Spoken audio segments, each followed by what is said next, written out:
ನಾಗಣ್ಣ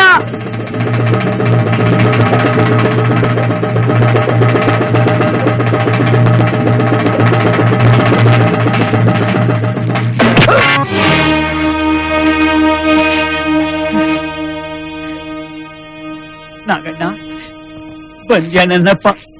ಒಳ್ಳೆ ಸಮಯಕ್ಕೆ ಬಂದ್ಬಿಟ್ಟೆ ನಾಗಣ್ಣ, ಒಳ್ಳೆ ಸಮಯಕ್ಕೆ ಬಂದ್ಬಿಟ್ಟೆ. ಪಂಚಾಯತಿ ಕಟ್ಟೆ ಮಧ್ಯೆ ಬರ್ತೀಯಲ್ಲ, ಹಳ್ಳೆಗಾರನೇನ ನೀನು? ಬೋರ ಎಲ್ಲ ನೋಡ್ತೀಯ, ತಗೊಳಗಾಚೆ ಅವನ್ನ.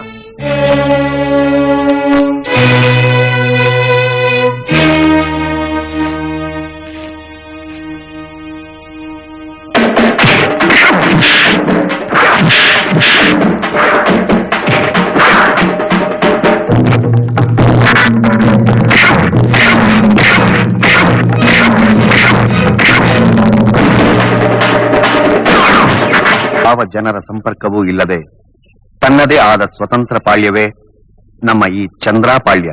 ಮುಗ್ಧ ಜನರ ನಡುವೆ ನಡೆಯುವ ಈ ಕಥೆ ಕೇವಲ ಕಾಲ್ಪನಿಕವಲ್ಲ, ಇದೊಂದು ಸತ್ಯ ಘಟನೆ. ಓಂ ಹಿರಣ್ಯಪಾತ್ರಂ ಮದೋ ಪೂರ್ಣಂ ದದಾತಿ ಮದೋ ವ್ಯೋತಾನೇತಿ ಏಕತಾ ಬ್ರಹ್ಮಣ ಉಪಹರತಿ ಏಕಥೈವ ಯಜಮಾನಸ್ಯ ಆಯುಸ್ತೇಜೋ ದದಾತಿ ಇತಿ ಶ್ರೀ ಭೀಮಲಿಂಗೇಶ್ವರ ಸ್ವಾಮಿ ಕರ್ಪೂರ ನೀರಾಜನಂ ಸಮರ್ಪಯಾಮಿ. ಪರಮೇಶ್ವರ, ಈ ಪರೀಕ್ಷೆಯಲ್ಲಿ ಜಯ ಸಿಗೋ ಹಾಗೆ ಮಾಡಪ್ಪ.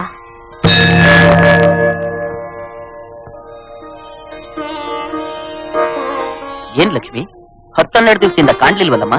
ಪರೀಕ್ಷೆ ಇತ್ತಲ್ಲ, ದಿನ ಇಲ್ಲಿಂದ ನಗರಕ್ಕೆ ಹೋಗ್ಬರೋದ್ ಕಷ್ಟ ಅಂತ ಅಲ್ಲಿ ನನ್ನ ಸ್ನೇಹಿತೆ ಬಂದು ಹೇಳ್ಕೊಂಡಿದ್ದೆ. ಹೌದಾ? ತಗೊಮ್ಮ ಪ್ರಸಾದ.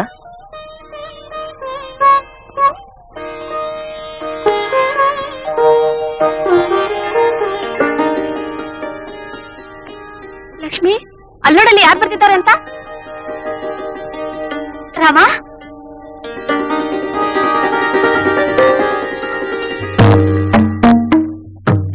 ಯಾಕ್ರಮ ಹಾಗೆ ನಿಂತ್ಬಿಟ್ಟೆ? ಓ, ನನ್ ಮೇಲೆ ಕೋಪನಾ? ಏನ್ ಮಾಡೋದು ಹೇಳು? ಪರೀಕ್ಷೆ ಇತ್ತಲ್ಲ, ನಾನ್ ಪಾಸ್ ಆಗ್ಬೇಡ್ವಾ? ಅದಕ್ಕೆ ಲೇಟ್ ಆಯ್ತು. ಇನ್ಮೇಲೆ ನಿನ್ ಬಿಟ್ಟು ನಾನೆಲ್ಲೂ ಹೋಗಲ್ಲ, ಸರಿನಾ? ಯಾಕೆ ನಂಬಲ್ವಾ?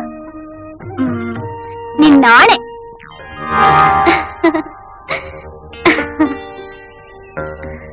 ನನ್ ಜಾಣ ಮರಿ. ಲಕ್ಷ್ಮಿ, ಅಪ್ಪ ಕಾದಿರ್ತಾರೆ, ಬಾರೆ.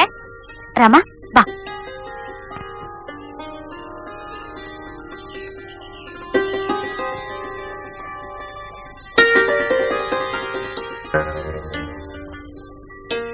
ಅಮ್ಮ, ಲಕ್ಷ್ಮಿ ಬಂದ್ಯಮ್ಮ, ಬಂದ್ಯಾ ನನ್ ತಾಯಿ? ಪರೀಕ್ಷೆನ ಮುಗಿತೀನಿ, ಚೆನ್ನಾಗಿ ಬರ್ದಿದ್ಯಾ? ಖಂಡಿತ ಪಾಸ್ ಆಗ್ತೀನಮ್ಮ. ಹೌದಾ ತಾಯವ್ವ? ಅಪ್ಪ ಇನ್ನು ಬರ್ಲಿಲ್ವಾ? ಬರ್ಬೇಕಾಗಿತ್ತಲ್ಲ ನಿಮ್ಮಪ್ಪ. ಪ್ರತಿ ವರ್ಷ ನೀನ್ ನೋಡ್ಬೇಕು ಅಂತ ಹೊತ್ತಿಗೆ ಮುಂಚೆ ಬಂದು ಕಾದಿರ್ತಾ ಇದ್ದ. ಇವತ್ ಯಾಕೆ ಇನ್ನೂ ಬರ್ಲೇ ಇಲ್ವಲ್ಲ? ಇನ್ನೇನ್ ಬರ್ಬೋದು ಕಣೆ, ಒಳಗ್ ಬಾ, ಕೂತ್ಕೋ. ಬರೆ. ಅಪ್ಪ, ಅಪ್ಪ ತಗೋವಾ, ಹೂವ ಬಳೆ ಎಲ್ಲ ತಂದಿದ್ದೀನವ್ವ. ನೀನ್ ಚೆನ್ನಾಗಿದ್ಯಾವ? ನೀನ್ ಚೆನ್ನಾಗಿದ್ದೀಯನಪ್ಪ? ನಾನ್ ಚೆನ್ನಾಗಿದ್ದೀನವ. ನೀನ್ ನೋಡ್ಬೇಕು ಅಂತ ಮನ್ಸದೆಷ್ಟು ಅಡ್ಗುಟ್ಟಿತ್ತು ಗೊತ್ತೇನವ? ತಾಯವ್ವ, ಮಾಮೂಲಂತೆ ನನ್ ಮಗಳು ಸಂಜೆ ಗಂಟ ನಿಮ್ಮನೆಗೆ ಇರ್ತಾಳೆ, ಆಮೇಲೆ ನಗರಕ್ಕೆ ಹೊಂಟೋಯ್ತಾಳೆ. ಅಪ್ಪ, ಇನ್ಮೇಲೆ ನಗರಕ್ಕೆ ಹೋಗ್ಬೇಕಾಗಿಲ್ಲ, ನನ್ ಓದ್ ಮುಗೀತಲ್ಲ, ಬಾಪ ಪಾಳ್ಯಕ್ಕೆ ಹೋಗೋಣ. ಬೇಡ ಕಣವ, ಬೇಡ. ಯಾಕಪ್ಪ? ನಿನ್ನಂತೆ ವಯಸ್ಸಿಗೆ ಬಂದಿರೋ ಹೆಣ್ಮಕ್ಳು ಯಾರೇ ಆಗಿರ್ಲಿ ನಮ್ ಪಾಳಿದಾಗ ಇರಂಗಿಲ್ಲ ಕಣವ. ನೀನಿರೋದ್ ನನ್ಗೊಬ್ಳೆ ಮಗಳು, ನಿನ್ನ ಕಳ್ಕೊಂಡು ನಾನು ಹೆಂಗವ ಬದುಕಿರ್ಲಿ? ಪಾಳಿಗೆ ಬರ್ತೀನಿ ಅನ್ನೋ ಆಸೆ ಮಾತ್ರ ಕನಸು ಮನಸ್ತಾಗೂ ಇಟ್ಕೋಬೇಡ ಕಣವ, ಕನಸು ಮನಸ್ತಾಗೂ ಇಟ್ಕೋಬೇಡ.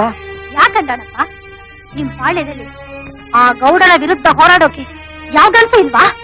ಅವನ ಅಡಗ್ಸೋಕೆ ಯಾರಿಗೂ ತಾಕತ್ತೇ ಇಲ್ವಾ? ಇಲ್ಲ ಕಣವ, ಇಲ್ಲ. ಆ ಚಂದ್ರೇಗೌಡ ಬದುಕಿರೋ ಗಂಟ ನಮ್ಮೂರ್ ಗುಳ್ಗಾಲ ಇಲ್ಲ ಕಣವ, ಇಲ್ಲ. ಕೃಷ್ಣ ಹುಟ್ಟಿದ ಕೂಡ್ಲೆ ನಂದ್ ಗೋಕುಲಕ್ಕೆ ತಗೊಂಡೋಗಿ ಬೆಳೆಸ್ದಂಗೆ ನಮ್ಮೂರಲ್ಲಿ ಹುಟ್ಟಿದ ಹೆಣ್ಣು ಮಕ್ಕಳನ್ನ ಬೇರೆ ಕಡೆ ತಗೊಂಡೋಗಿ ಬೆಳೆಸ್ಬೇಕು ಕಣವ. ಇದು ನಮ್ಮ ಪಾಳಿನ ಹಣೆ ಬರಹ ಕಣವ, ಹಣೆ ಬರಹ. ಯಾಕಿಷ್ಟೊಂದು ಹೆದರ್ಕೋತೀರಾ? ನಾಗರಹಾವಂಗಿರೋ ನಾಗ ಇಲ್ವಾ? ಇದಾನವ, ಇದಾನೆ. ಆದ್ರೆ ಹೆಡೆ ಎತ್ತಿ ಬುಸ್ಕುಟ್ಟಿರೋ ಹಾವನ್ನ ಬುಟ್ಟಿಲ್ ಮಾಡಕ್ಬಿಟ್ಟವ್ರೆ. ರಕ್ತ ಕುಡಿಯಕ್ಕಾದಿರೋ ಸಿಂಹನ ಪಂಜರದಲ್ಲಿ ಕೂಡ ಹಾಕ್ಬಿಟ್ಟವ್ರೆ. ಆ ಗೌಡ ಮಾಡೋ ಅನ್ಯಾಯಕ್ಕೆ ನಾಗಣ್ಣ ತಾನೆ ಏನ್ ಮಾಡ್ತಾನವ? ಏಯ್, ಕೆಲ್ಸಕ್ಕೆ ಬರ್ದಿರೋ ಜಮೀನ ಏನೋ ಕಣ್ಣೀರಾಗ್ದೆ ಅಂತ ನಮ್ ಗೌಡ್ರು 4,000 ರೂಪಾಯಿ ಕೊಟ್ಟು ಕೊಂಡ್ಕೊಂಡ್ರ ಇಲ್ವೋ? ಅಯ್ಯೋ ಇಲ್ಲಪ್ಪ, ಆ ಜಮೀನ್ ನಾನು ಮಾರಿಲ್ಲ. ನಾನು ಅಡಮಾನಕ್ಕಿಟ್ಟಿರೋದು ಗೌಡ್ರಿಗೆ ಅಡಮಾನಕ್ಕಿಟ್ಟಿರೋದು ಕಣ್ರಪ್ಪ. ಯಾಕ್ಲಾ ಸುಳ್ಳು ಬೊಗಳ್ತಿ? ನೀನ್ ಬರ್ಕೊಟ್ಟಿರೋ ಪತ್ರ ಇಲ್ಲೇ ಐತೆ, ಬೇಕಾದ್ರೆ ಓದಿಸ್ಕೊ.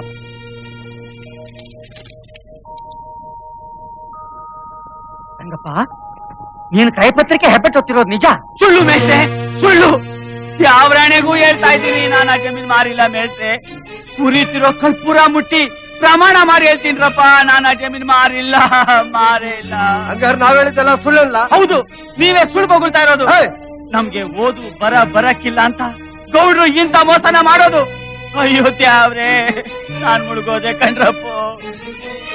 ನನ್ನಂತ ಬಡವನು ಹೊಟ್ಟೆ ಮೇಲೆ ಹೊಡೆದಿರೋ ನಿಮ್ ಗೌಡನ ಮನೆ ಯಕ್ಕುಟ್ಟೋಯ್ತಾನೆ, ಅವನ ಮನೆ ಸರ್ವನಾಶನ ಆಗೋಗ್ತಾನೆ, ನೋಡ್ತಾ ಇರಿ. ರಂಗಪ್ಪ, ಯಾವ್ರಂತ ನಮ್ ಗೌಡ್ರನ ಬಾಯಿಗೆ ಬಂದಂಗ್ ಬೈಕಲ್ಲ ಈಗ ನೀನು. ಹೊಡಿತೀರೇನ್ರು? ಹೊಡೀರು. ನಮ್ ತ್ಯಾವ್ರು ನಾಗಣ್ಣ ಬಂದ್ರೆ ನಿಮ್ ಚರ್ಮ ಸುಂದು ಚಪ್ಪಿ ಮಾಡ್ಕೊಂಡ್ಬಿಡ್ತಾನೆ, ಹೊಡೀರು.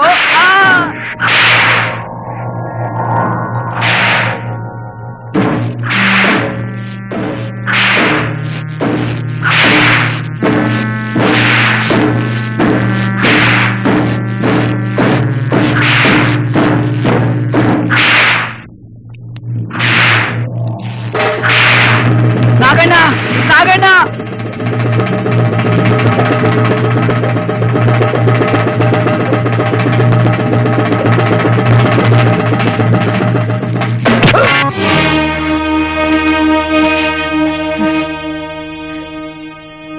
ನಾಗಣ್ಣ ಬಂದ್ಯಾ ನನ್ನಪ್ಪ?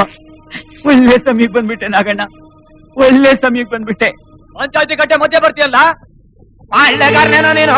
ಬೋರ ಎಲ್ಲ ನೋಡ್ತೀಯ, ತಳ್ಳಗಾಚ ಅವನ್ನ.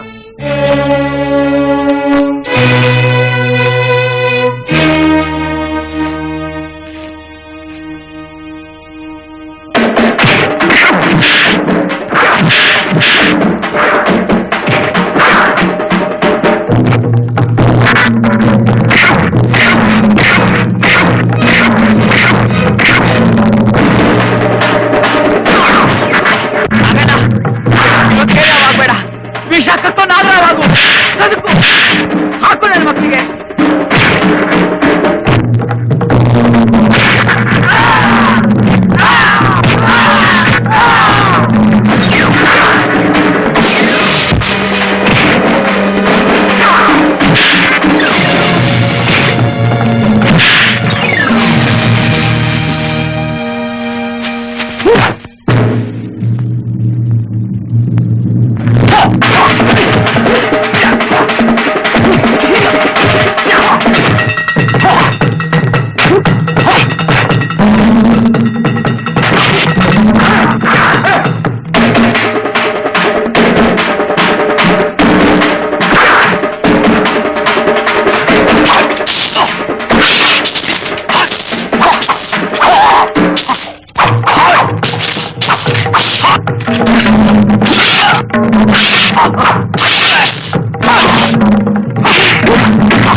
ಗೌಡ್ರೆ ಪಂಚಾಯತಿ ಕಟ್ಟನಾಗ ಆ ನಾಗ ನಮ್ಮವ್ರನ್ನೆಲ್ಲ ದನ ಬಡ್ದಂಗ್ ಬಿಡ್ತಾನೆ ಗೌಡ್ರೆ. ಇವತ್ತ ನಾಗನ್ ಗತಿ ಮುಗಿಸ್ತೇ ಬಿಡಲ್ಲ. ನಡೆಯೋ ಹೋಗೋಣ. ದೇವ್ರೆ, ಆ ನಾಗನಿಗೆ ಏನು ಆಗ್ದಾಗೆ ನೀನೇ ಕಾಪಾಡ್ಬೇಕಪ್ಪ.